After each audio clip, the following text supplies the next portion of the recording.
presença, gratos pela vida de cada casal, gratos pela vida de cada pai e mãe que estão nesse lugar, porque nós sabemos, Deus, que as nossas famílias, elas podem ser abençoadas mediante a Tua palavra, mas também as nossas famílias podem ser amaldiçoadas se nós estivermos longe dos ensinos do Senhor, aquilo que o Senhor tem trazido para a vida de cada um de nós. Por isso, meu Deus e meu Pai, nessa noite, que o Senhor venha usar a minha vida para edificar a vida desses pais que aqui estão e aqueles que ainda vão ver esse vídeo, Senhor Deus, que eles também possam ser ricamente abençoados pela porção da Tua palavra. Edifica-nos nessa noite como pais e ajuda-nos a entender os propósitos e os projetos que o Senhor tem para a vida de cada um de nós. Nós te louvamos, Senhor, nessa noite e pedimos que o Teu Espírito Santo tenha liberdade, não somente para nos convencer dos nossos erros, mas para nos dar estratégias de como educarmos os nossos filhos à luz da Tua palavra, Senhor. Nós oramos nesse instante, colocando esta rede de casais diante do Senhor, em nome de Jesus. Amém. Amém, amados? Eu quero pedir que você abra sua Bíblia em Deuteronômio 5, versículo 16. Deuteronômio 5, versículo 16 apenas.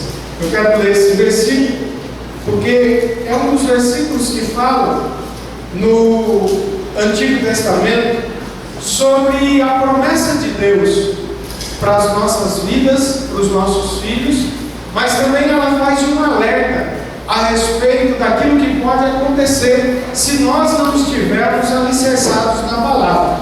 Deuteronômio 5, versículo 16, a palavra diz assim: honra a teu pai e a tua mãe, como honra ao Senhor o teu Deus, e conforme Ele te ordenou, para que se prolongue os seus dias e para que te vá bem na terra que o Senhor teu Deus te dá. Amém? Amém. Eu tenho certeza que cada um de nós quer que nossos filhos vivam muito, não é? Ou alguém aqui quer que seu filho morra cedo? Ninguém teria esse plano na sua vida, de que os filhos morram cedo. Pelo contrário, o nosso projeto é que nós possamos viver, morrer e que os nossos filhos fiquem dando sequência naquilo que nós fizemos nessa terra. Que eles possam ter dias prolongados. Mas a palavra de Deus, ela fala que existe uma condição para que os nossos filhos vivam mais. Eles precisam honrar aos seus pais. Eu já disse para vocês que honra significa que peso os pais têm na vida dos filhos. O quanto eles dão de valor aos seus pais. O quanto eles respeitam os seus pais. O quanto eles acatam as decisões que os seus pais têm trazido para as suas vidas. Longevidade para os nossos filhos depende dessa honra. É isso que a palavra de Deus diz. Por isso que muitos filhos morrem mais cedo, por isso que muitos filhos arrebentam a cara mais cedo e fazem com que os pais possam sofrer. E quando você vai olhar para uma situação como essa, nem sempre a culpa é dos filhos. As nossas crianças, elas têm a sua personalidade formada até os 6 anos de idade.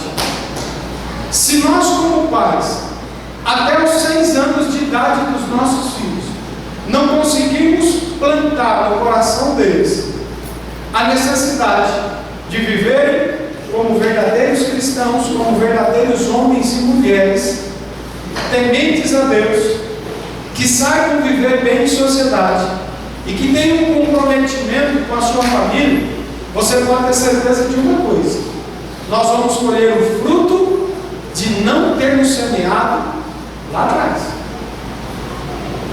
Mas é possível, a partir dos 6 anos ainda, nós conseguirmos direcionar os nossos filhos e moldá-los para que eles sejam pessoas melhores.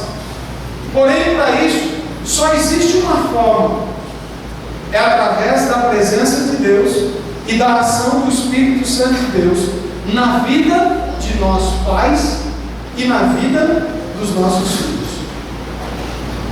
E o tema que nós escolhemos para essa rede de casais é justamente esse: criando filhos à maneira de Deus. Porque eu quero que você entenda algo. Às vezes os nossos filhos estão sendo criados assim como nossos pais nos criaram. Lembra daquela palavra que eu disse numa rede para trás? O defeito dos nossos filhos são filhos dos nossos defeitos. Aquilo que a gente tem de erro, aquilo que a gente tem de problema, aquilo que a gente tem complicado na nossa vida, que foi passado pelos nossos pais, muitas vezes nós temos reproduzido na vida dos nossos filhos. E de repente a gente olha e não consegue ver uma saída e uma solução para os nossos filhos. E essa lição de hoje, ela tem esse propósito de nos ensinar a criar os nossos filhos não segundo a nossa maneira, mas segundo a maneira de Deus. O projeto é fazer com que os nossos filhos sejam formados segundo a maneira de Deus, segundo a palavra de Deus. Então pergunta para mim o slide, por favor. Nessa lição de hoje da rede de casais, nós vamos trabalhar algumas coisas. 4 textos básicos que a Bíblia fala sobre a criação de filhos. Depois eu vou trazer para vocês rapidamente 10 ações que nós podemos adotar para as nossas vidas, que vão ajudar na criação dos nossos filhos. Por último, eu estava em casa pensando em alguns problemas e algumas perguntas que talvez vocês iriam me fazer. E eu já preparei elas com antecedência, e depois eu abro um momento para você perguntar se você tiver mais alguma dúvida. Amém, queridos? Amém. Mude aí, por favor. O primeiro texto está ali em Salmo 127, versículo 3. E esse texto fala assim: os filhos são herança da parte do Senhor, um galardão dado por Ele. Esse texto de Salmos, ele vem trazendo aqui, pode mudar para mim, 2 palavras que são chaves. A primeira palavra que ele usa é a questão da herança, e a segunda palavra que ele usa é a questão do galardão. O texto diz: os filhos são herança da parte do Senhor. O que é uma herança? Herança é algo que você adquiriu, é algo que você herdou de alguém. Então, quando você olha para uma situação como essa, os filhos que você tem não são seus. Deus deu esses filhos para que você pudesse cuidar. E é interessante como tem pessoas que pegam os filhos que Deus deu para ele cuidar e ainda dão para outras pessoas, ainda abandonam elas, ainda colocam elas em qualquer lugar e deixam elas ali, porque não entenderam que não é delas. Foi uma herança adquirida, foi algo que ela não merecia, mas Deus deu. Então a primeira coisa que eu quero que você entenda, por favor, nessa noite, é que os seus filhos foram dados por Deus para que você pudesse cuidar deles. E ele diz assim, que além de ser herança, eles são um galardão. E o que é um galardão, pastor? Galardão é uma recompensa, é um prêmio que Deus dá para cada um de nós, mesmo às vezes sem nós merecermos. É interessante isso. Os filhos, eles foram dados por Deus para a minha vida e para a sua vida, mesmo sem nós merecermos, para que nós pudéssemos cuidar deles, porque eles pertencem a Deus. Veja que responsabilidade. E às vezes nós não entendemos isso. Nós achamos que os filhos são nossos, nós podemos fazer com eles aquilo que nós bem entendemos, nós podemos educá-los ou nós podemos estragá-los, sem nos preocuparmos de que um dia nós haveremos de prestar contas a Deus pelos filhos que Ele nos deu para cuidar. Então você já tem filho? Preste atenção nisso. Um dia você vai prestar contas a Deus desses filhos que Ele te deu para que você cuidasse.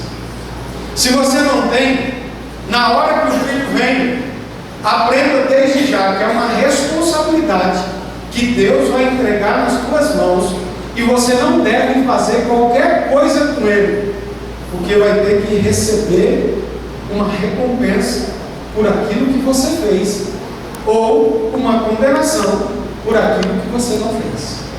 Amém? Amém. Então os filhos, eles são heranças da parte do Senhor, eles são um galardão que foi dado por Deus para mim e para você. Segundo texto para mim, do Blair, por favor. Segundo texto é um texto de Provérbios 13, versículo 24. E aqui eu só estou usando os textos para ilustrar a palavra. Depois nós vamos entrar na ministração. O que retém a vara odeia a seu filho, mas aquele que o ama, na hora que precisa, o disciplina. As leis atuais dizem que criança não pode chegar a chinela deles, não pode dar um tapinha no bichinho, porque eles vão no conselho tutelar e denunciam os pais. Porém, acima dessa lei humana, nós que somos cristãos, precisamos entender que existe uma lei de Deus. E que nós precisamos, segundo essa lei, corrigir os nossos filhos, disciplinar os nossos filhos, para que eles não arrebentem a sua cara mais adiante. Mas aqui tem algumas coisas interessantes. Muda para mim, Douglas. Primeiro, o que significa reter a vara? Você já parou para pensar nisso?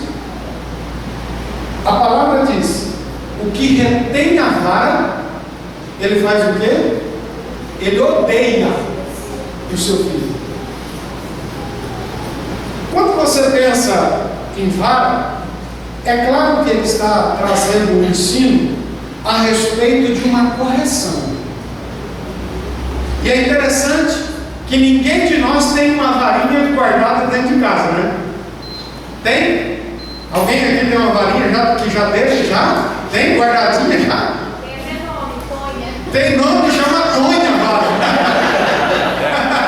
A Tonha fica guardada em cima da geladeira. Joga a Tonha fora. A Bíblia diz que para nós não retermos a vara. Mas se você parar para pensar na visão aqui de Provérbios, quando alguém ia corrigir, o processo de correção era sair de casa e lá no quintal, no terreiro, buscar a vara para trazer a correção. Arranca as folhas, dá a tirada naqueles galinhos que pode cortar e furar as pernas. Por quê? A correção, ela pode ser feita e deve ser feita. Porém, o corrigir vai implicar em você sair, ir no quintal, buscar a vara, arrancar as folhas e voltar. E é justamente esse tempo que nós temos para repensar na nossa correção. Porque é o tempo de eu conseguir ainda esfriar um pouco a cabeça. É o tempo de eu repensar ainda na correção que eu vou trazer.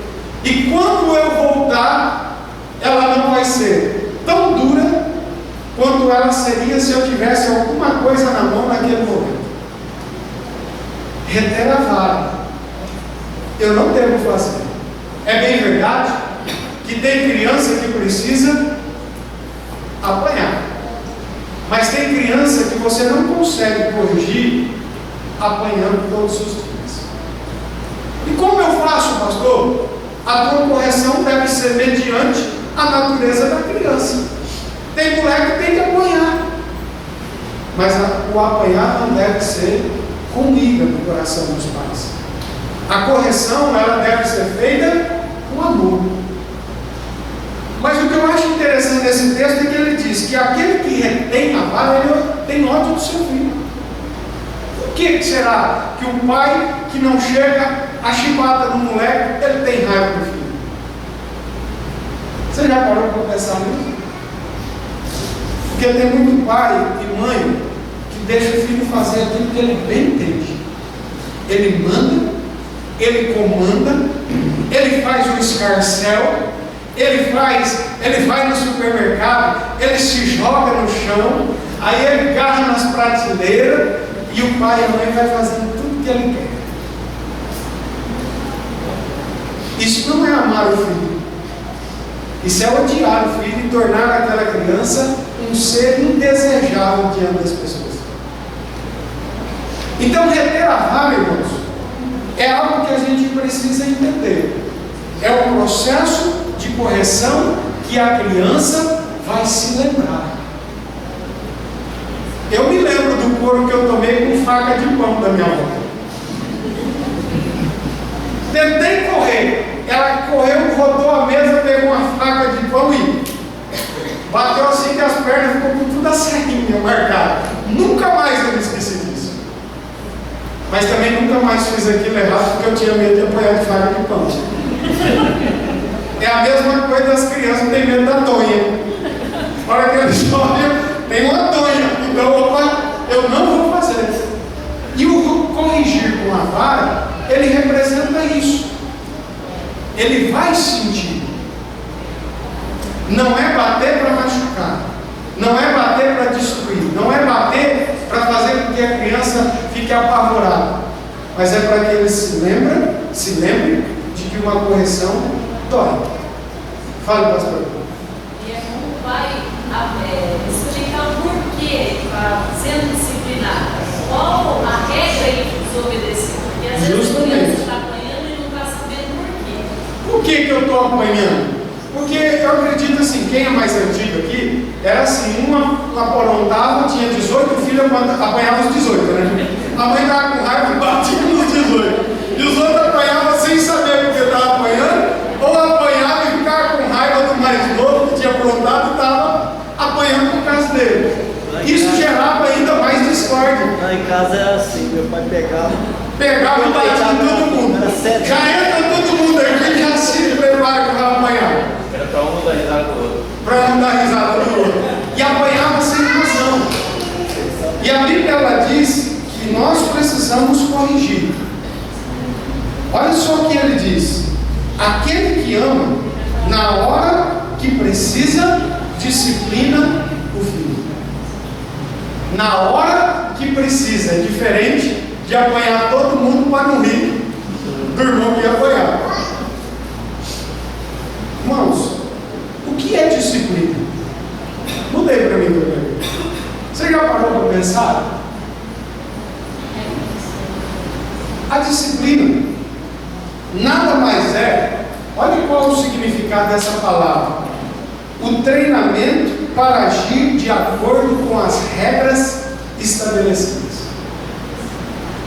Quando eu estou disciplinando meu filho, eu estou preparando ele para andar debaixo de regras, para fazer aquilo que pode e não fazer aquilo que não pode. Quando nós falamos em disciplinar os nossos filhos, nós estamos falando em dar a eles limites. O que ele pode fazer, o que ele não pode fazer, onde ele pode estar, aonde ele não pode estar, o que ele pode falar, o que ele não pode falar. São coisas que a gente precisa entender. Que disciplinar os nossos filhos, que nem sempre é através da vara, mas pode ser também através do diálogo. Quando nós disciplinamos os nossos filhos, nós estamos demonstrando a eles o nosso amor e o nosso desejo de vê-los pessoas bem-sucedidas. E esse texto de Hebreus 12:6, ele traz um ensino para a minha vida e para a sua vida. Esse texto, ele vem dizendo que o Senhor disciplina disciplina a quem ama e educa todo aquele que recebe como filho. Você não toma umas varadas de vez em quando na vida? Não toma umas reiadas de vez em quando por causa dos erros que você comete?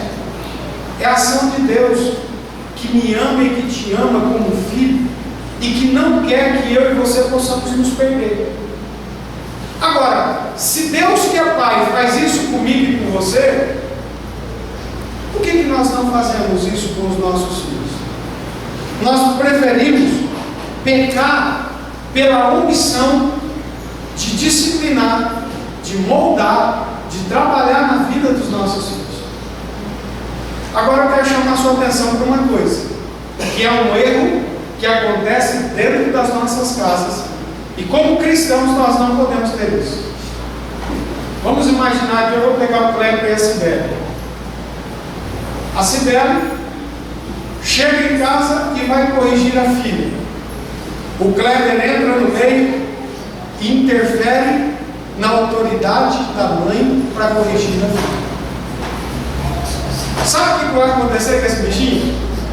Eles não são bestas, eles percebem. Aí o que vai acontecer? Todas as vezes que a filha deles quiser aprontar, ela vai aprontar na frente do pai, porque o pai tira a autoridade da mãe. E esse é um erro. Se porventura eu tiver que chamar a atenção da Samara e eu estiver errado, eu chego contigo. A pastora, ela só olha no olhar dela, eu já entendi que eu fiz burrado. Mas ela não fala nada na frente da Samara. Mas depois, na hora que eu entro dentro do quarto e ela encosta a porta, aí ela vai falar tudo o que eu fiz de errado. Mas na frente da Samara, ela não faz. Se você tem o costume de quando um está corrigindo, o outro interferir, você está tirando a autoridade do outro. E sabe o que vai acontecer?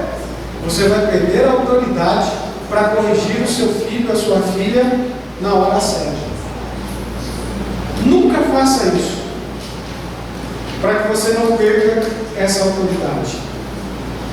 A disciplina, o ensino, o uso da vara, ele precisa ser feito com amor. Se você ama seu filho, sua filha, você vai corrigir. Mesmo que for com uma palavra, mesmo que for com um castigo, mesmo que for com o uso da vara, você vai fazer isso não com ódio. O que eu quero dizer para você, se você tiver de cabeça quente e quiser corrigir com a sua cabeça quente, você vai deixar de agir na correção por amor e vai agir muitas vezes por ódio, com a cabeça quente, e essa correção vai ser um fardo na vida dos seus filhos. Amém, queridos? Amém. Então, quando você for corrigir, calma lá, cabeça quente, não é hora de fazer burrada. Cabeça quente, pega o chinelo da onde tiver e manda, acerta onde acertou, e depois acabou a autoridade de pai e mãe com atitudes assim. Amém, queridos? Amém. Terceiro texto para mim, Provérbios 22, versículo 6. Ensina a criança no caminho que deve andar, e ainda que for velho, não se desviará dele. Eu acho que esse é um dos textos que mais me chama a atenção. Ensina a criança que quando ele já estiver velho, ele não se desvia dos ensinos que ele recebeu dos seus pais. Olha que responsabilidade. Quem tem filho pequenininho até 6 anos, o que você marcar a vida dele com o ensino é o que ele vai levar para o resto da vida. A partir dos 6 anos, você tem que continuar ensinando, mas a cabecinha do bichinho já está bem definida. Mas precisa continuar ensinando, para que ele cresça e não se desvie do caminho que lhe foi ensinado. O que significa, pastor? Muda aí para mim, Roberto. Essa palavra ensinar. A palavra ensinar aqui no texto significa gravar. Você está colocando uma marca na vida do seu filho. Você já imaginou isso?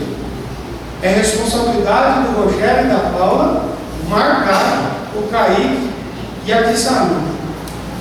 Vai marcá-lo para o resto da sua vida. E essas marcas que vão ser colocadas nos filhos deles não vai se perder por todos os dias em que eles estiverem sobre essa terra. Aí você pode me perguntar assim: pastor, o que eu preciso ensinar para eles? Olha só, caráter. Se você não tem caráter, seus filhos nunca vão ter caráter. Segunda coisa, você precisa ensinar o que é ser e ter uma vida espiritual. As pessoas acham que o pastor tem que ficar ensinando os filhos, que as tias, que as professoras da classe de crianças têm a responsabilidade de ensinar os seus filhos espiritualmente a andar no caminho do Senhor. Isso não é verdade, irmãos. A criança judaica, ela era alfabetizada dentro de casa pela lei do Senhor. Os pais ensinaram os filhos e faziam com que os filhos pudessem crescer, aprendendo a temer a Deus. É responsabilidade minha e sua como pai. Terceiro, você precisa ensinar os seus filhos a ter o fruto do Espírito: amor, paz, longanimidade, benignidade, bondade, mansidão, domínio próprio. Você tem isso na sua vida para ensinar?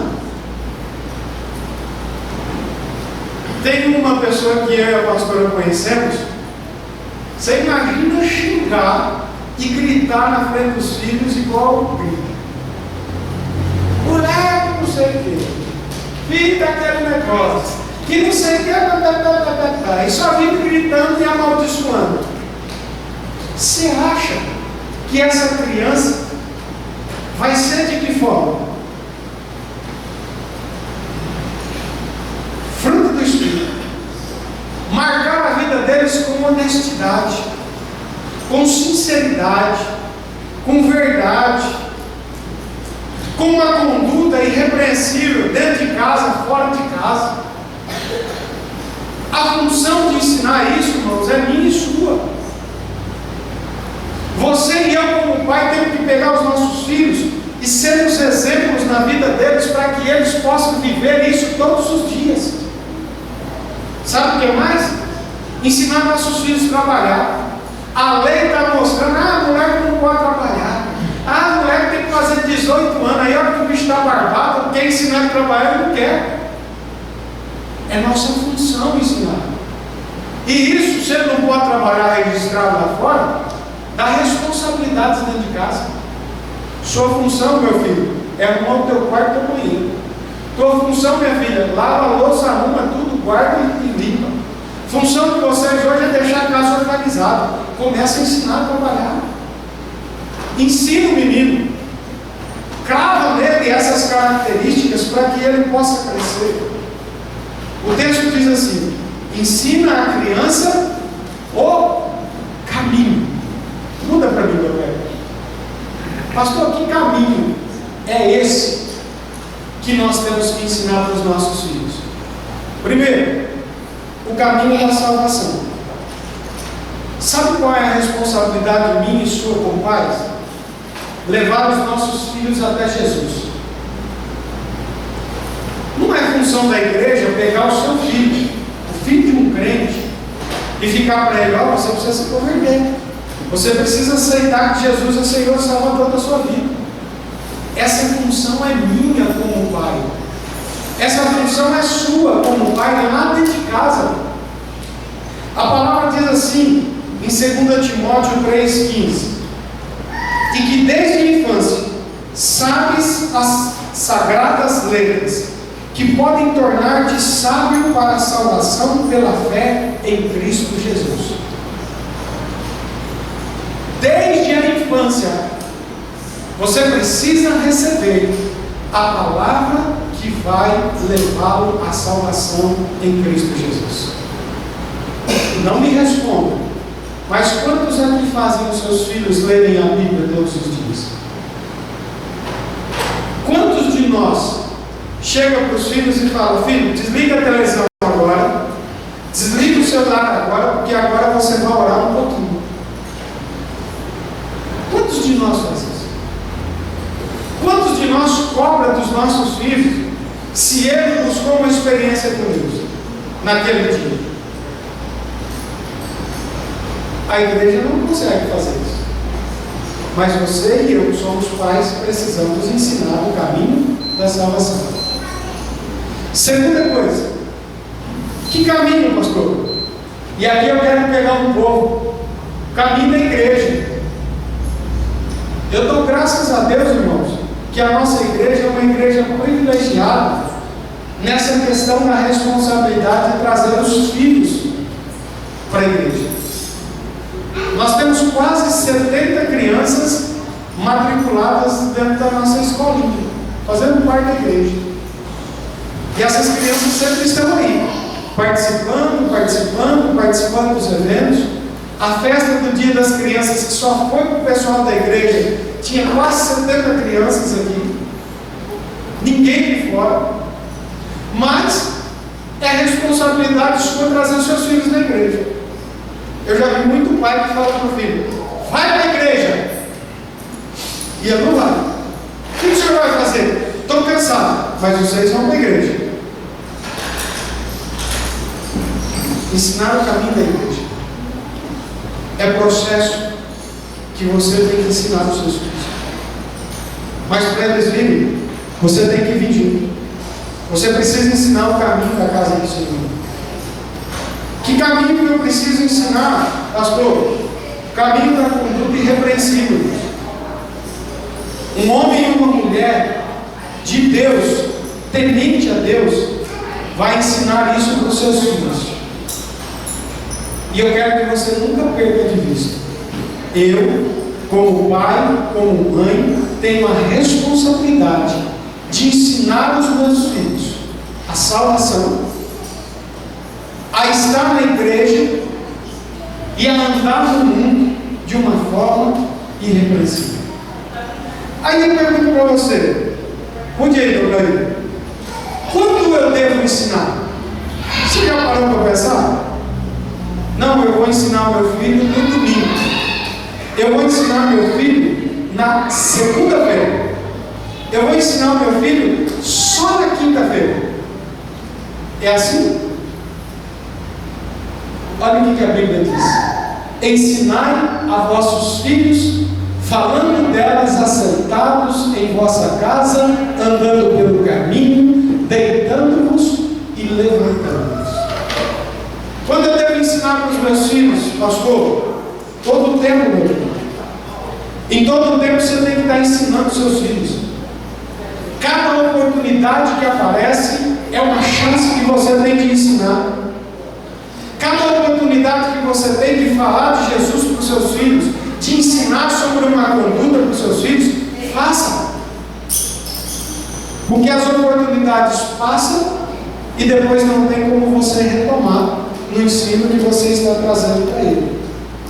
Agora, para eu ensinar, é aquilo que eu disse para você: você precisa ter autoridade.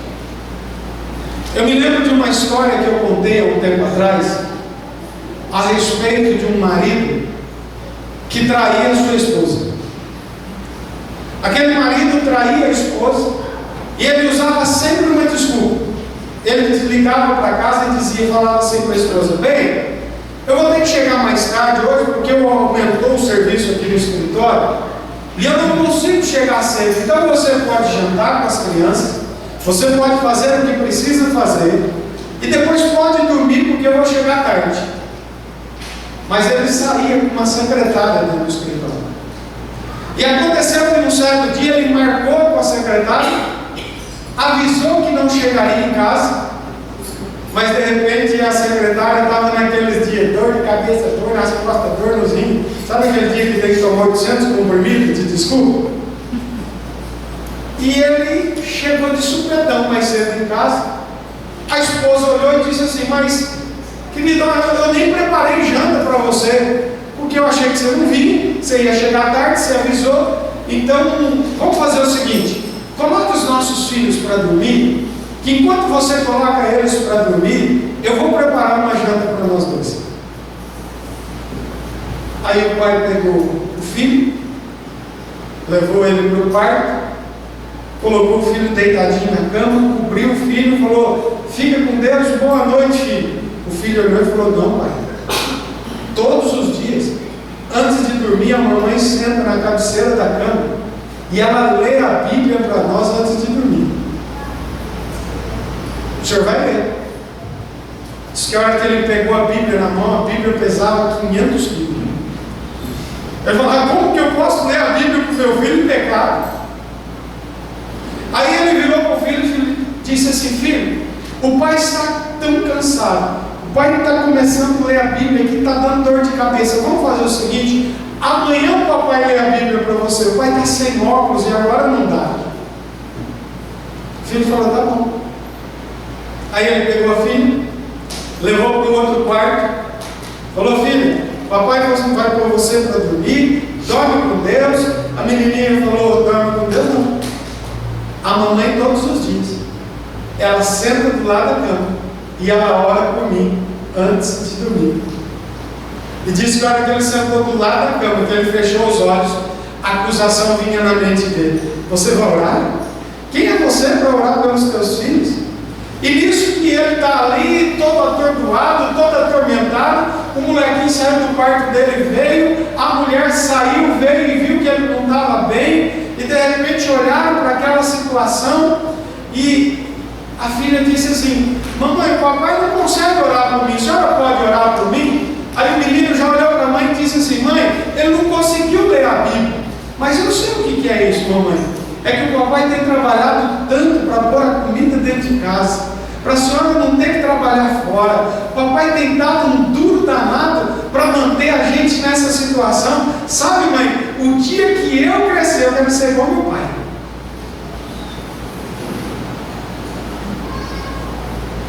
A cara dele caiu no chão. Que autoridade eu tenho para ensinar meus filhos? Já parou para pensar nisso? O quanto é responsabilidade nós ensinar os nossos filhos. E uma das coisas que eu quero que você nunca perca de vista, que ensinar os filhos é um processo de semeadura, irmãos. O que você quer colher dos seus filhos? Gálatas 6,7 diz para nós: não vos enganeis, de Deus não se zomba, pois tudo aquilo que o homem semear, isso também ele semeará. Você tem ensinado? Você tem autoridade para ensinar os seus filhos? Você tem aproveitado todas as oportunidades para ensinar os seus filhos? Esses dias atrás, nós atendemos uma jovem, e essa jovem dizia assim: eu peguei a versão a homem. Eu assustei. Eu não posso nem ver homem na minha frente.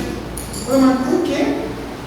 Você está dizendo que nem o pastor você não gosta de ver na sua frente? E ela disse assim: o que eu vi o meu pai fazer com a minha mãe, eu peguei nojo de homem na minha mãe. A hora que eu vejo um homem dá vontade de esbofetear. A hora que eu olho para a cara do homem dá vontade de voar na goela e estrangular.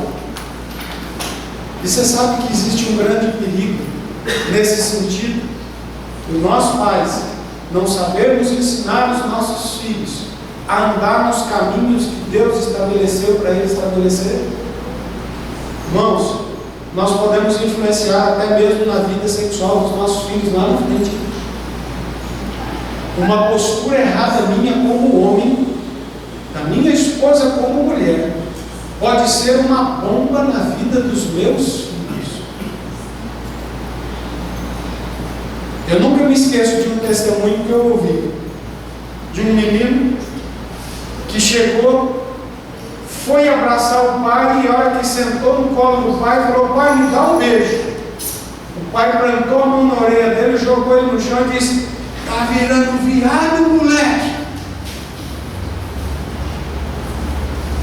Aquele menino fugiu, se escondeu debaixo de um pé de café, e só foram achar ele depois de muitas horas, todo mundo procurando aquele menino por causa daquela situação. Nós precisamos tomar cuidado. É um perigo nós ensinarmos um caminho errado. A minha atitude, o meu testemunho e o seu testemunho pode criar algo ruim na vida dos nossos filhos.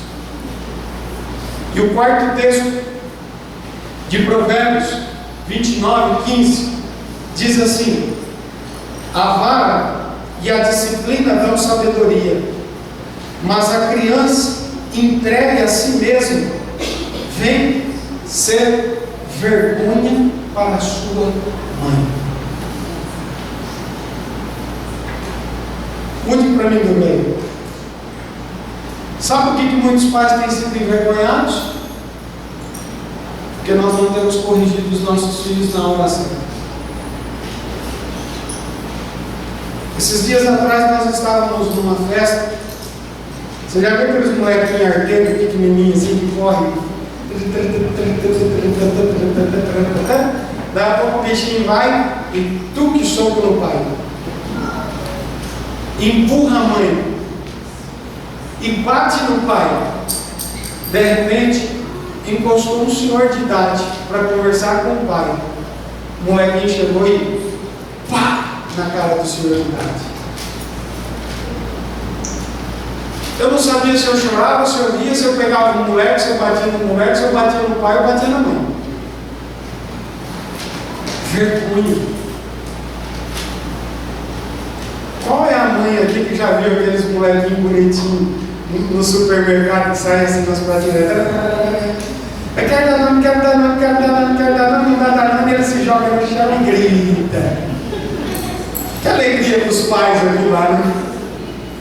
Que vergonha que isso traz para o pai e para a mãe. O texto diz que muitas vezes nós somos envergonhados porque nós não estamos usando a sabedoria para edificar e corrigir os nossos filhos. E essa correção, ela precisa acontecer dos pais. Por que tem crianças, nossos filhos, que lá dentro da escola são terríveis? Está faltando correção. Por que eles vão para a classinha aqui, ó? Esses dias atrás não estava tendo nem professor para dar aula, porque todo mundo estava entregando, porque ninguém queria dar aula na rede de crianças. Faltando disciplina nos nossos filhos. Eu me lembrei de uma história. Eu lá na escola fui obrigado a chamar o pai de um aluno evangélico.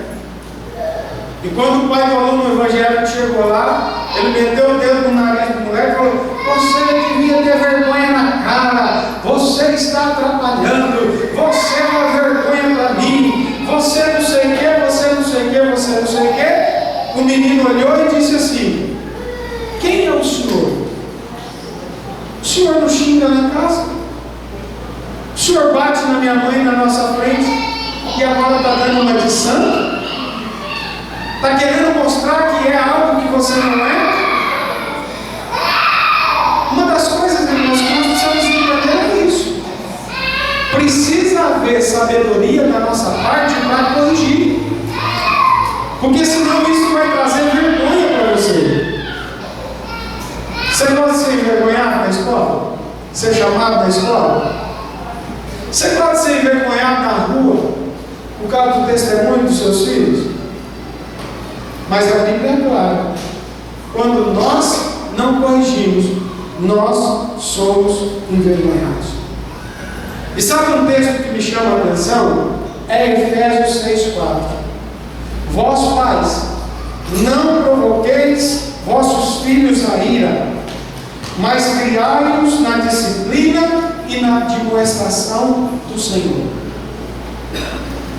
Escuta, por favor, meu irmão e minha irmã.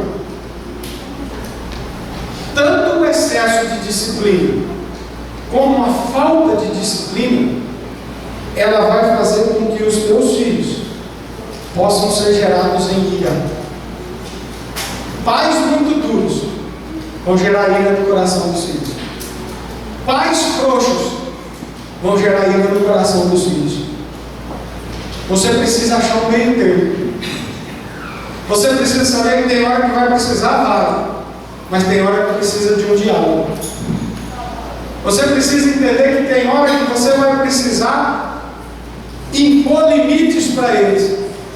Tem hora que você vai ter que afrouxar um pouquinho a corda, porque se você não afrouxar, você vai criar um bichinho reprimido que na primeira oportunidade que ele tiver longe de você, ele vai só.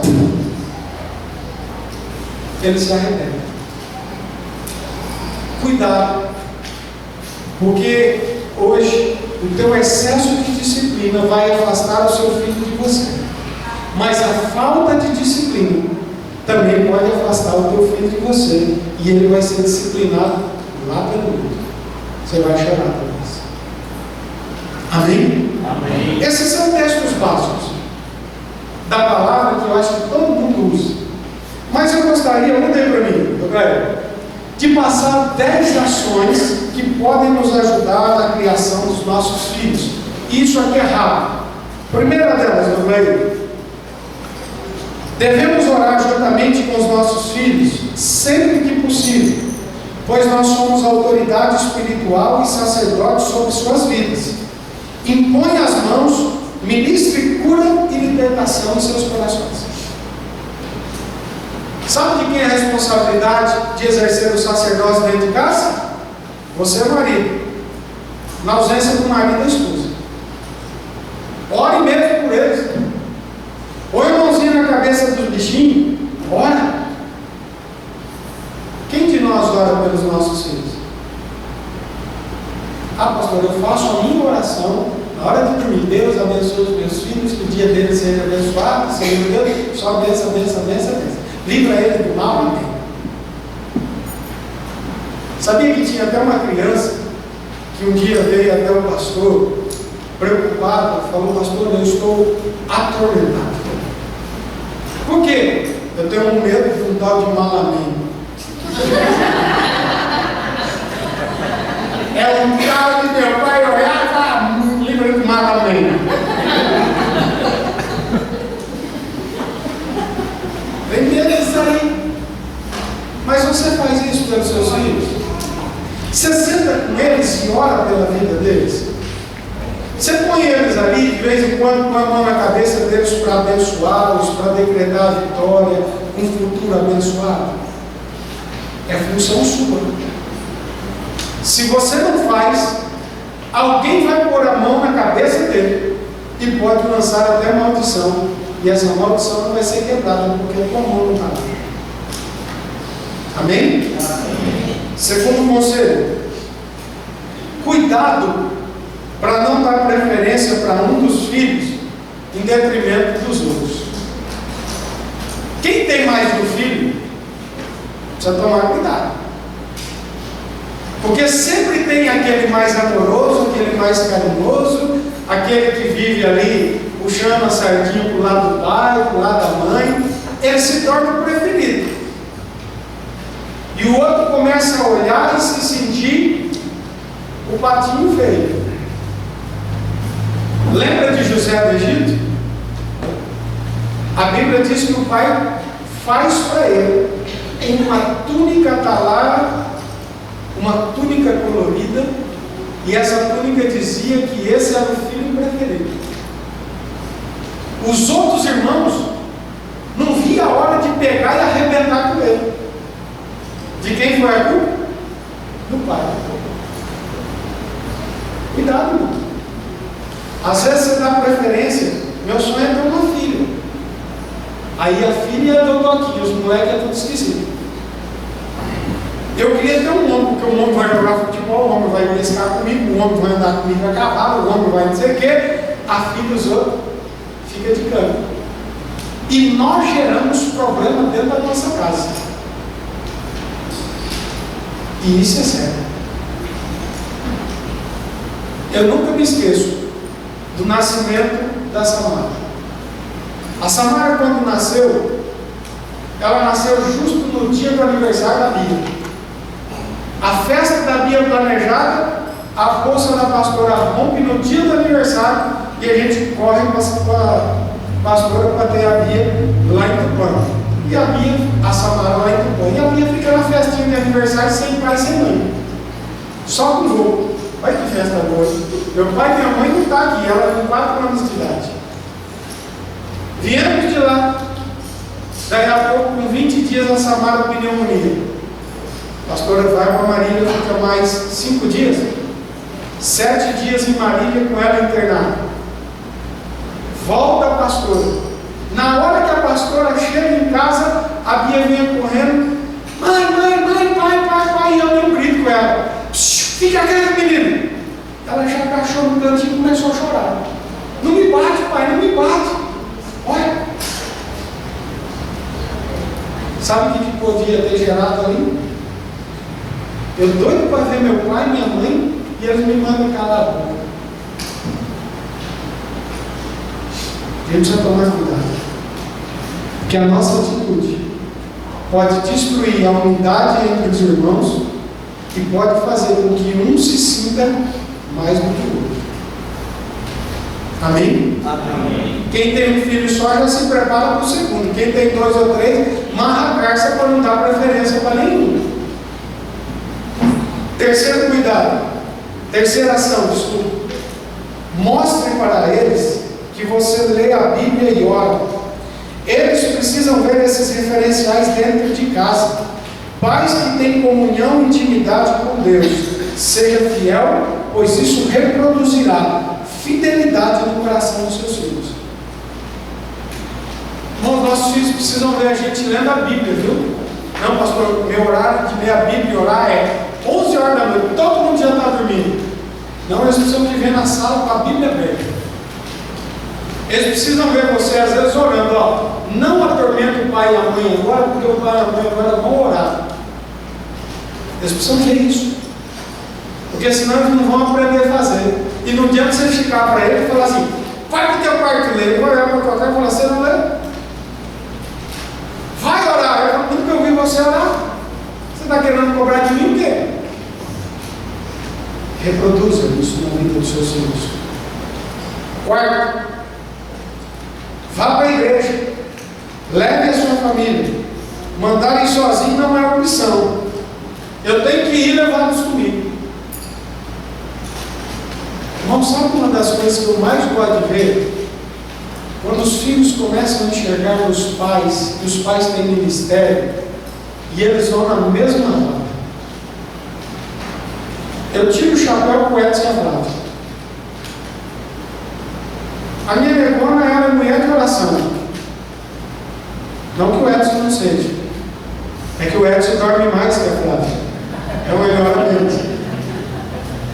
Mas eu fico olhando a vida da Kézia. É a mesma coisa da mãe. E se você ver, ela tem sonhos, ela tem visões, ela ora, ela fica preocupada com você, ela liga para avisar, ó, pastor, eu estou orando por você. Reproduzir os filhos. Nós precisamos fazer com que os nossos filhos possam nos ver vindo para a igreja com alegria, para que eles venham também. Saber que aqui tem uma palavra que pode mudar a história deles, assim como muda a nossa. Venha, traga seu filho. Quinta ação, nunca, preste atenção nisso, nunca murmure, nunca fale mal de igreja e de Deus diante dos seus filhos. Por quê, pastor? Porque os seus filhos, eles vão se espelhar em você. Eles vão ver aquilo que você faz. Se um filho seu olhar e dizer assim, ó, Mariana está recebendo um filho agora, ou uma filha, neguinho ou uma neguinha, Esse moleque cresce vendo o Daniel falando: ai, Mário, não vamos para a igreja não, hoje é terça-feira, domingo a gente já foi. O que vai acontecer com essa criança? Ela vai ser gerada pensando o quê? Não preciso ir de terça. Meus pais me ensinaram que eu não preciso ir.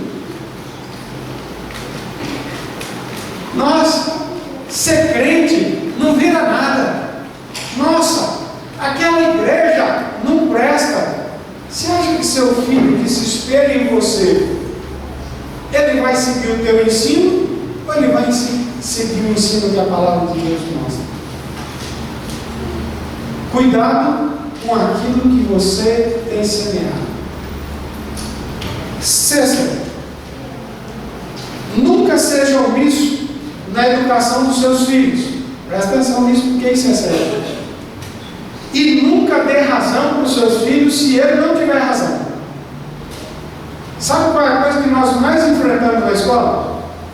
O menino dá trabalho, o menino não faz nada, o menino xinga o professor, de repente chega o pai com aquela cara de lambão e diz assim: lá em casa meu filho é um amor. Ah, deve ser mentiroso. Ele só é ruim fora. Em casa ele é um santo. Na rua o bichinho quebra tudo. Em casa ele é um amor. A gente gosta de se enganar, irmãos. Às vezes nós, como pais, gostamos de ser besta. Sabemos que o nosso filho dá trabalho, sabemos que ele é mal educado e simplesmente a gente quer acoitá-lo. Isso vai fazer com que os nossos filhos possam nos envergonhar e trazer desgosto para as nossas vidas lá na frente. Tem que corrigir? Corrija. Seu filho está errado, chama atenção. Eu me lembro, uns 10 anos atrás, nós tínhamos lá na escola um moleque terrível. E a gente chamava a mãe, e a mãe vinha na escola: ai, mas meu filho em casa é uma bênção. Meu filho é uma bênção na rua. Meu filho é bênção. Aí eu falei: eu vou levar a senhora lá na sala para a senhora ver o seu filho, mas nós vamos dar a volta e a senhora vai ver pela janela. Que sorte que nós demos aquele dia. Demos aquela volta, falei: devagarzinho, encosta na janela e fica olhando. O abençoadinho, ele subia na mesa, ele jogava giz e a mãe só olhando. Aí ela, depois de ver uns 10 minutos o moleque aprontar, ela falou: o senhor me dá licença? Ela entrou dentro da sala, pegou uma régua e veio no corredor. Até sair da escola, falando: ele volta daqui uma semana na hora que ele sarar, porque em casa eu vou corrigir ele melhor ainda. Nunca mais. Porque o moleque fazia, você chamava a mãe, ele saía de santinho, a mãe ainda defendia e culpava todo mundo. Tem que corrigir. Está errado, corrija, não seja tonto. Os moleques percebem que a gente é tonto, que está fazendo a gente besta, e aí eles vão fazer ainda mais. Então o conselho é: não seja omisso. Se tiver que corrigir, corrija. Se tiver que mostrar que está errado, mostre que está errado. Mas não se faça de tonto, não se faça de bobo, achando que eles não estão percebendo a nossa omissão e o nosso erro. Amém? Amém. Sétima ação: expresse o seu amor não somente através da disciplina com vara, mas expresse o seu amor através de atitudes e palavras. Deixa eu dizer para vocês uma coisa. Um dia eu estava em Milagre e uma senhora sentada no sofá, ela disse assim: como eu gostaria de ter o meu pai de volta. E essa senhora devia ter uns 70 e tantos anos. Mas por quê? Porque eu gostaria de pedir perdão para ele. Porque todas as vezes que eu podia, eu quebrava tudo que o meu pai gostava. Eu quebrava o vara de pesca, eu quebrava o rádio dele, eu destruía as coisinhas que ele tinha, porque era o único jeito do meu pai me colocar no colo e eu sentia a mão do meu pai batendo no meu corpo. Eu apanhava, mas eu sentia a mão do meu pai que estava no colo dele. Você já imaginou isso? Quantas vezes você já olhou para o seu filho e disse que você o ama? É duro, não é? Um pai falar com o filho isso? Senta aqui, filho. Papai te ama. Às vezes ele fala, né? Nunca falou? Nós temos um amigo, filho de um pastor, finado pastor, diz que um dia o pai reuniu os 4 filhos ao redor da mesa e disse assim: hoje nós vamos fazer um culto doméstico. Diz que a hora que o pai abriu a Bíblia e disse: nós vamos orar, eu, a esposa e os 4 filhos. Um levantou, saiu, um levantou, saiu, o outro levantou, saiu e falou: quem eu sou? O senhor nunca fez isso? O senhor nunca falou nada disso para nós? E largou o pai sozinho, o pastor sozinho sentado na mesa. E nenhum dos filhos ficou. As suas atitudes demonstram amor com seus filhos? As tuas palavras têm sido palavras amorosas, mesmo que às vezes ele sente que você corrige por amor? Ou será que ele não tem visto isso em você? Oitavo, diante do erro dos filhos, mantenha sempre uma porta aberta para o diálogo. Sabe qual é o maior mal que a gente comete com um filho nosso? Quando ele erra, a gente vem e acaba com ele, senta a marreta do bichinho e olha para ele ainda e diz assim: ai, se eu souber que você vai fazer isso de novo, que você fez isso de novo, eu te mato. Você acha que você vai ter acesso ao coração do seu filho? Você acha que se ele cometer um erro, ele vai ter a capacidade de encostar em você para abrir o coração para você e falar: pai, mãe, eu errei? Nossos filhos, eles têm que saber que se eles errarem, eles têm um colo amigo aqui que vai ajudar eles a passarem por aquele erro. Porque senão eles vão fugir da gente, vão fazer tudo escondido, tudo errado, e nós só vamos ser os últimos a saber, e às vezes já não dá mais para conseguir. Amém? Amém. 9. Tenha momentos de qualidade com seus filhos. Tempo de conversa, tempo de passeio, tempo de brincadeira. Esses tempos atrás, eu ia vir para o culto sozinho. A pastora André não estava boa, a Samara tinha prova, e foi um dos dias que a Bia tinha vindo para casa. Aí a Bia virou assim para mim e falou: pai, o senhor vem sozinho, eu vou com o senhor dentro de casa. Eu vou lá para o Luciano, senhor. Então tá bom, filho. É bom que o pai não vai sozinho. Olha, eu na hora eu menti, né? Minha filha vai junto comigo, para eu não ir sozinho. Pensou em mim. Pai, põe lá na música lá, tem uma música lá no rádio, lá no CD que a gente tem lá. E eu esqueci a música agora, mas ela canta e a gente faz Santa Euforia, do Fernandinho, né? Quem põe a mão lá, já não pode olhar para trás, e não sei o que, tarará. E aí eu faço um refrão lá que não tem na música, e ela começou a cantar junto. E aí nós viemos rindo e voltando com a mesma música, rindo daqui lá. E eu falei: eu nunca tive tanta qualidade como aquele dia numa besteira. A gente precisa sair com os nossos filhos para caminhar. A gente precisa sair com os nossos filhos para tomar um lanche. A gente precisa sentar na frente da televisão e assistir um filme com os nossos filhos às vezes. A gente precisa às vezes não ficar fazendo nada, deitado, jogando as pernas um em cima do outro, soltando um na cara do outro. Não tem problema. Mas isso faz com que a gente se una mais. Tenha tempo de qualidade. E por último, cuide deles. com todas as suas forças. Se eles são a herança que Deus deu para vocês, cuidado, faça o teu melhor. Porque um dia, eu e você vamos ter que prestar contas dessa herança que Deus nos deu e que é dele. Deus vai olhar e vai dizer: ô Galera, e aí, por que você não cuidou bem da Ana? Por que você não ensinou para o Cauã os caminhos do Senhor?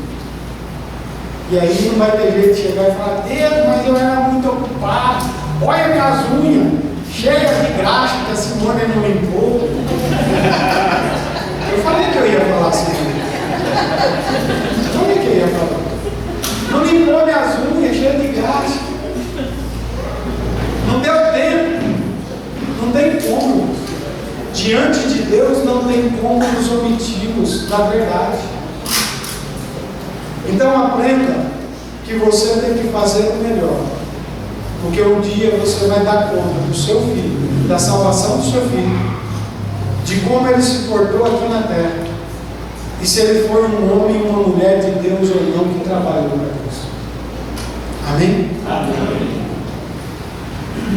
Esses são os conselhos que eu queria dar para vocês. Aí, eu fiquei pensando lá em casa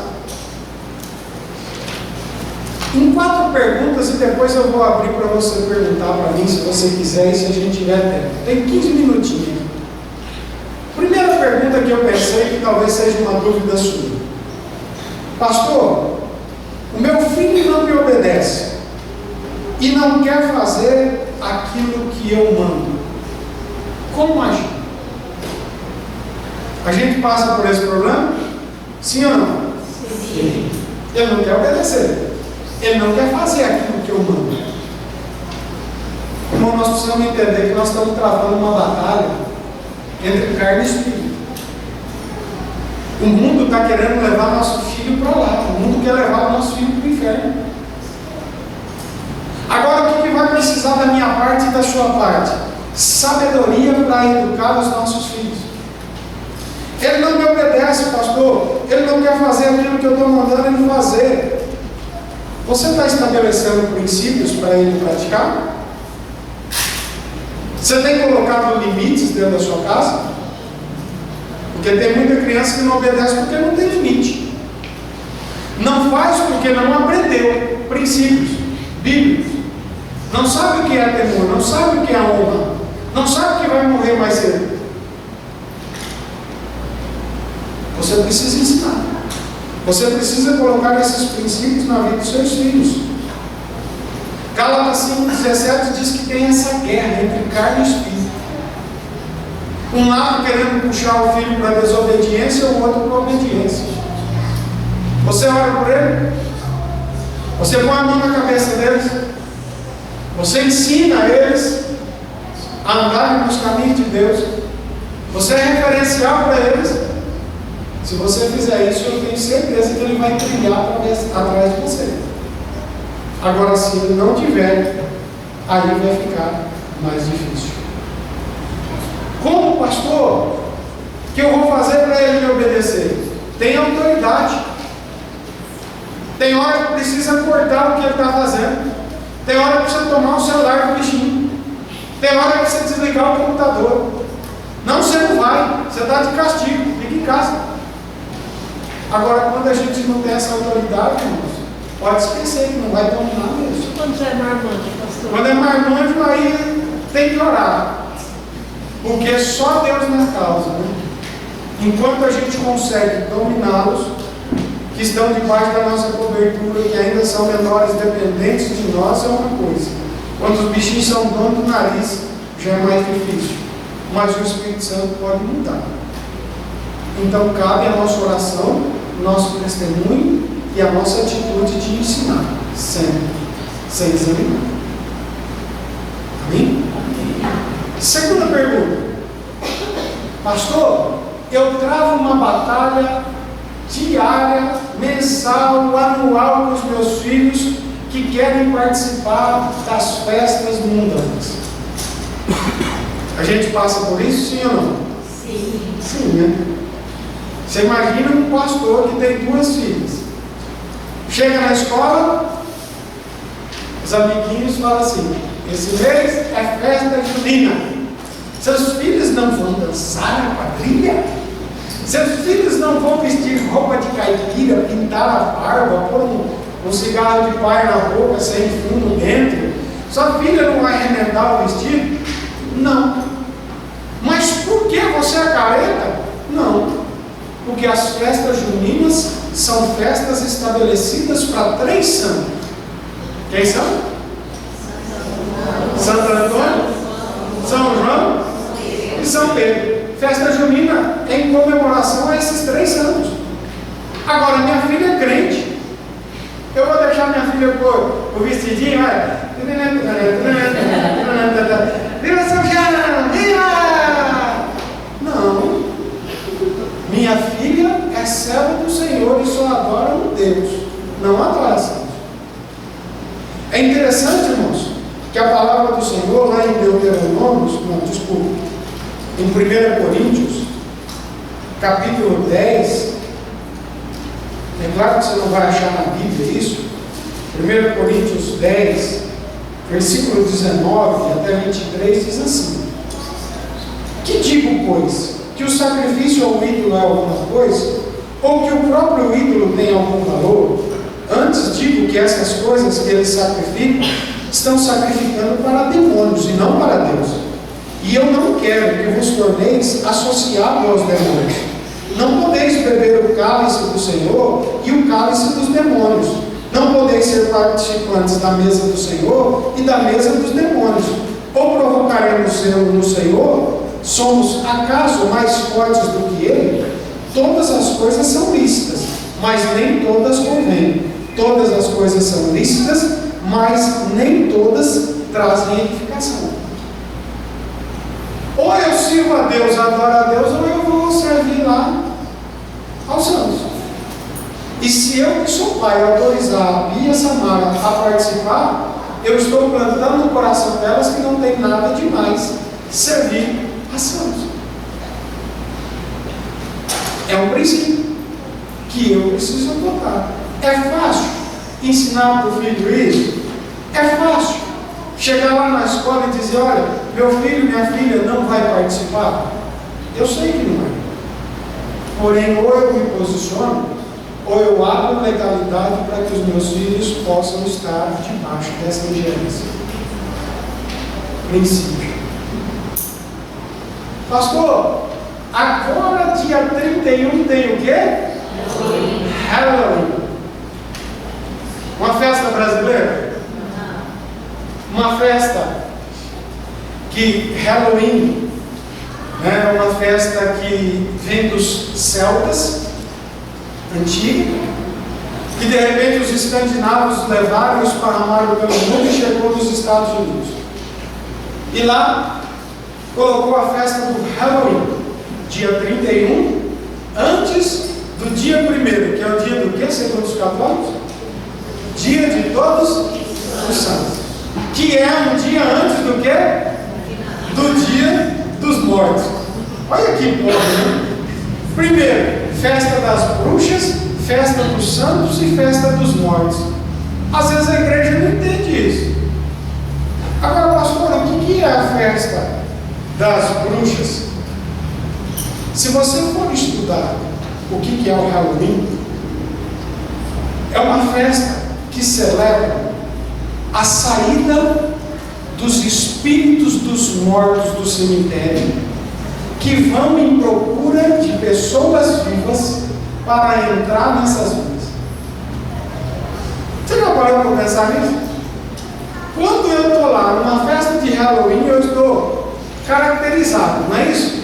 Você já viu a festa de Halloween? Eles vestem do quê? De bruxa, aquelas roupas que é só caveira, zumbi, quê? Múmia, o que mais? Capeta. Existe uma abóbora com uma vela dentro.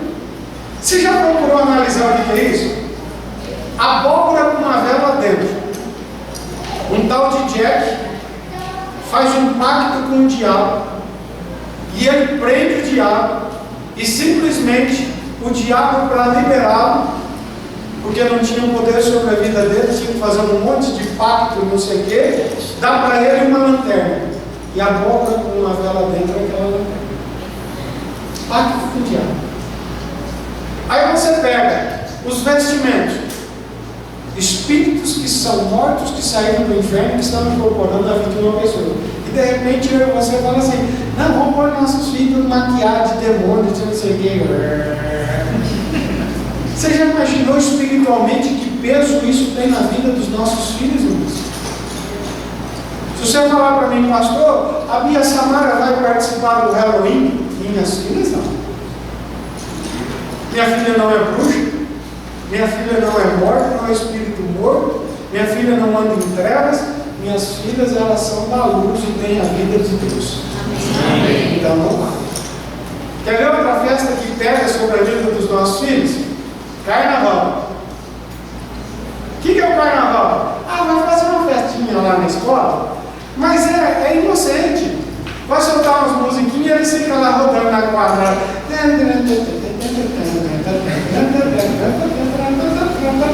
Tem nada demais.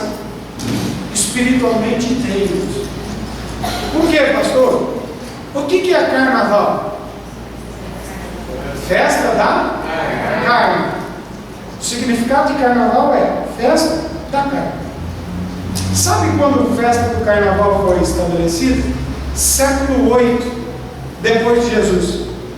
Por quê? Porque a Igreja Católica, ela tinha um princípio: nós queremos que o povo se santifique 40 dias até a Páscoa.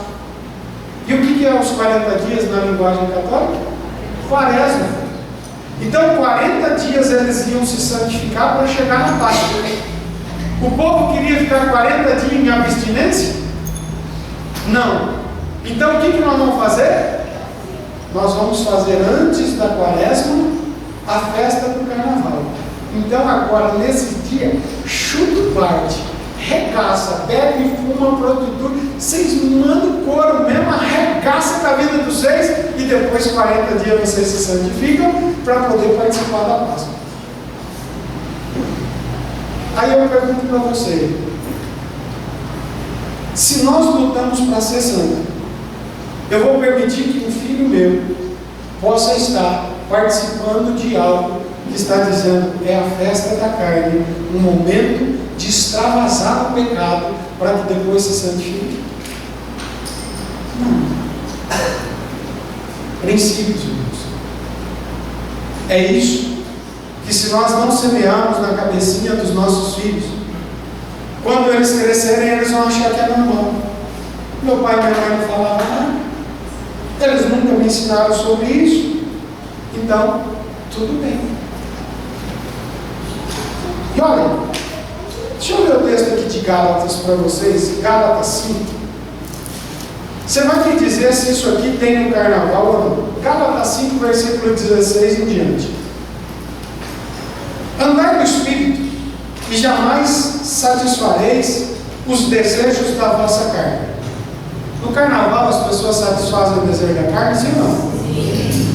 Porque a carne batalha contra o Espírito e o Espírito contra a carne, porque eles são opostos entre si. Olha só, nossa vida espiritual é contrária à nossa vida carnal. Para que façais o que porventura seja o vosso querer. Mas se vocês são guiados pelo Espírito, vocês estão sob a lei. Ora, as obras da carne que são conhecidas são: me fala para mim se existe no carnaval: prostituição, sim. Impureza, sim. Lascívia, sim. Idolatria, feitiçaria, sim. Inimizades, sim. Porfias, ciúmes, iras, discórdias, dissensões, facções, invejas, bebedices, glutonarias e coisas semelhantes a essa. Tem no carnaval? Então não é lugar para o filho meu dar? Não. Por isso nós precisamos plantar no coração dos nossos filhos que lá não é lugar deles. Amém? Amém. Terceira pergunta que eu pensei: pastor, como eu posso estabelecer autoridade sobre a vida dos meus filhos? Eu não consigo ter autoridade. O que eu preciso fazer? Primeira coisa, você precisa sentar com seus filhos, ter diálogo com eles, estabelecer entre vocês regras, limites e combinados. Mostrar quem manda em casa, quem paga a conta em casa. Tem que se submeter. Porque se um filho meu depende de mim, não vai mandar em mim.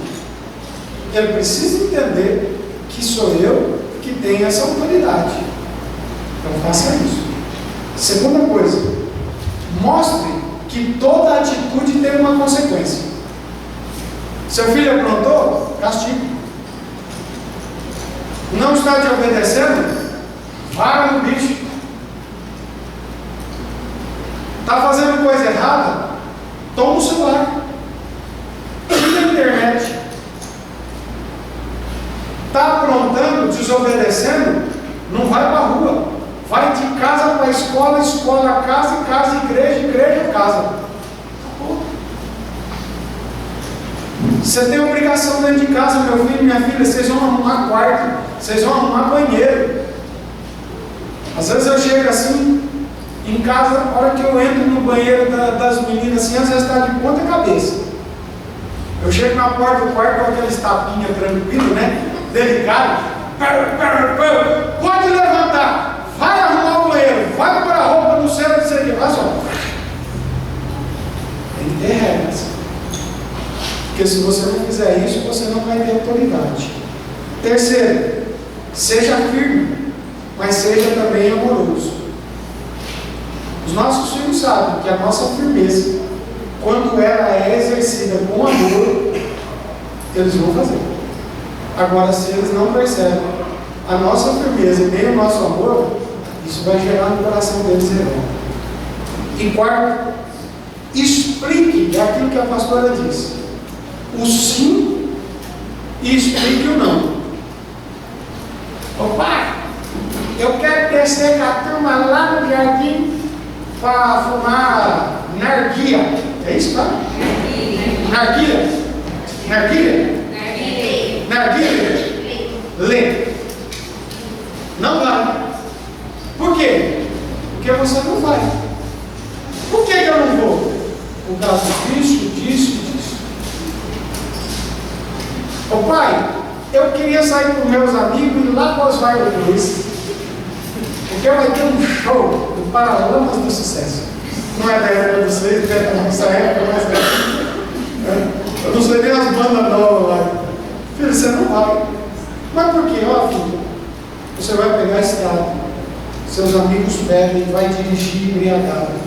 Pode ter isso, isso, isso e isso. Você não vai. Explica por que não. Porque você não vai fazer simplesmente porque eu quero. Isso não convence nenhuma criança e isso também não é resposta para ninguém. Então, se você quer ter autoridade, explique o sim e explique o não. Amém? Amém. E uma quarta pergunta que eu pensei é: pastor, o senhor falou sobre a formação de filhos. Até 6 anos, eu formo a personalidade dele. Essa criança pode ser mudada a partir dos 6 anos também. Mas eu quero que você possa aprender alguns estágios na vida da criança. Primeiro, filhos nascidos. Quando os bichinhos nascem, a gente fica besta, não fica? Com pai e mãe. A gente fica tonto. Eu estava vendo uma pesquisa da Organização Mundial da Saúde. E eles dizem que nós, pais, trazemos muitos prejuízos na vida dos nossos filhos até 1 ano de idade. Primeiro prejuízo: mães que amamentam, se não souber dosar, gera dependência e insegurança. Como assim, pastor? Nós sabemos, irmãos, que hoje os médicos dizem o seguinte: tem amamentação estendida. Dê mamar para a criança até 2 anos de idade. Isso não é bom. A gente sabe que até os 8, 9 meses o leite materno ele traz todos os recursos necessários para a criança. A partir daí vira sorinho. E ela já está com a sua parte estrutural já sendo preparada para receber o suquinho, para começar a receber a papinha. Senão vai ficar igual aqueles que vão lá na escola. Você chama a mãe, ela vai com desse tamanhozinho do lado, aí ela senta, você vai falar com ela, o moleque enfia a mão na blusa da mãe, rampe. O moleque desse tamanho. Aí ele não para de querer mamar de frente dos outros. Dá aqueles pedaços da roupinha, a cabeça dele vai e lá vai junto.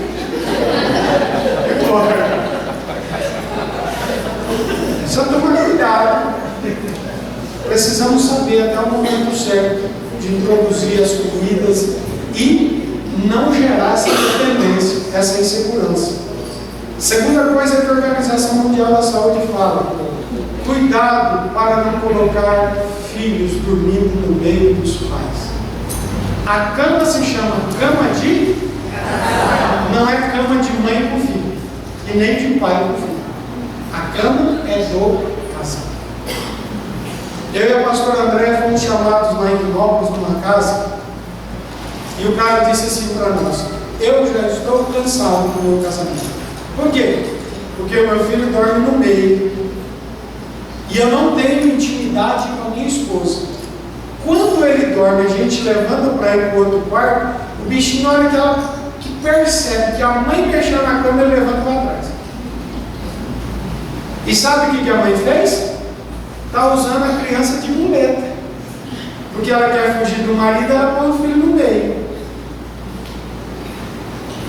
Aí o cara sai e busca uma marmita fora, o cara não presta. Está errado. Criança tem que dormir no berço, e do berço ele tem que ir para o quarto dele. E a Organização Mundial da Saúde diz o seguinte: não é para ficar no meio dos pais. Segunda coisa, quando que eu devo tirar ele do quarto? Eles dizem também que a partir de 1 mês de idade, se é uma criança mais tranquila, se é algo que você consegue administrar legal, ele já pode sair, mas com 6 meses ele já tem que estar no quarto dele. Não tem que ficar até 3, 4 anos dentro do quarto, a não ser que tenha um quarto só. Aí não tem jeito. Mas caso contrário, ele tem que procurar o cantinho dele e já começar a aprender que a hora que ele precisar da mãe, que ele chamar a mãe, ela está no lugar dela e ele tem o lugar dele. A partir daí, ele diz também algo: os nossos filhos têm que saber que não é a hora que eles querem. Eles têm que aprender. E é muito comum a gente dar tudo na hora que eles querem. Chorou? Toma. Fez uma birra? Toma. Ensina. Deixa ele sentir em casa depois, chegar assim na orelhinha dele em casa e falar assim: filho, mamãe vai pegar o chinelinho, papai vai pegar o chinelinho, vai fazer um ventilador nas suas nádegas, soprar um ventinho nas suas nádegas, porque lá na igreja, filho, você se jogava no chão, você fazia manha, e a mamãe e o papai passaram uma vergonha danada. Então é por isso. E a próxima vez que você fizer isso lá na igreja, papai e a mamãe vai chegar e vai fazer ventilador dos dois lados. Ele precisa entender, porque senão não vai aprender. O pai é besta, a mãe é besta. Aí acontece muitas vezes aquele negócio, né? Faz, todo mundo pega a raiva da criança por causa da omissão dos pais. Então nós precisamos corrigir isso. E não nos esquecemos que até os 6 anos de idade você vai formar quem o seu filho vai ser para toda a vida. O ensino estruturado dos pais até os 6 anos vai fazer com que essa criança possa até se desviar, mas a Bíblia diz que quando ele crescer, ele não vai se desviar, porque ele aprendeu corretamente. Amém, irmãos? Amém. Foi isso que eu pensei. E eu gostaria de compartilhar com você.